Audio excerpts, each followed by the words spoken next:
want to share a story with you today about something that happened to me 10 years ago. You see, 10 years ago, I was a senior in high school. I was getting ready to go to prom, take the prettiest girl in class to one of the most iconic events of my life, which was supposed to be. And on my way to prom, my car got hit.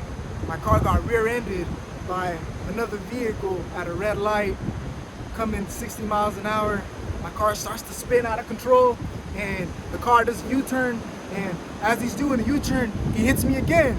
That car hits me again and he front ends me. So at this point, my car's been rear-ended, front-ended, and at the same time, like, I'm in critical condition. And this specific moment, like, I didn't know what was happening. And, I had my date at the time in the vehicle, and by some miraculous act of God, she gets out of the vehicle with just a couple scratches. And me, on the other hand, like, I can't even walk. Like, I need to go to the hospital, and I'm pretty much in critical condition. I have the adrenaline to kind of get out of the vehicle and figure out like, where I'm at and reorient myself. But the ambulance ultimately comes, takes me to the hospital.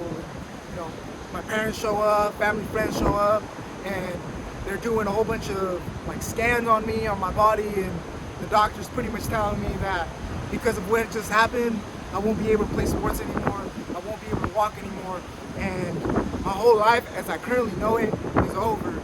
So at this moment in time, I lost my car that I've been working so hard to get.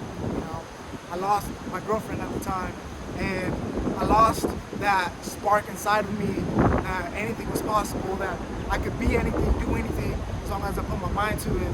And I was really down on my feet, I was really down on my luck, and it was a really depressing moment in my life, because I didn't have anybody there other than like family, immediate family, to help me through this process. But I just felt like a burden to them. I felt like, like I was the worst part of humanity because I needed somebody else to take care of me. And, I was only 18 years old, and like this went on for about a week, 2 weeks, and it took me about half an hour to get out of bed to go use the restroom.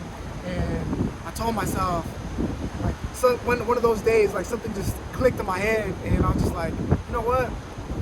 I understand the diagnosis that I've been given. I understand my current situation is not ideal, but I'm also not going to give up.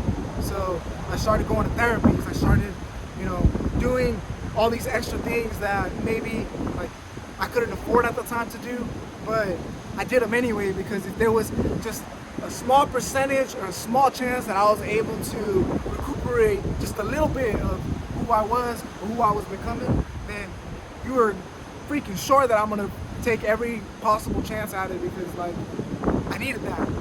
And that guided me for the next couple of months. And as my physical therapies continued, I started treading water a little bit. I started seeing a chiropractor. He started doing all of his neck movements and moving my back and all of the bones in my body. And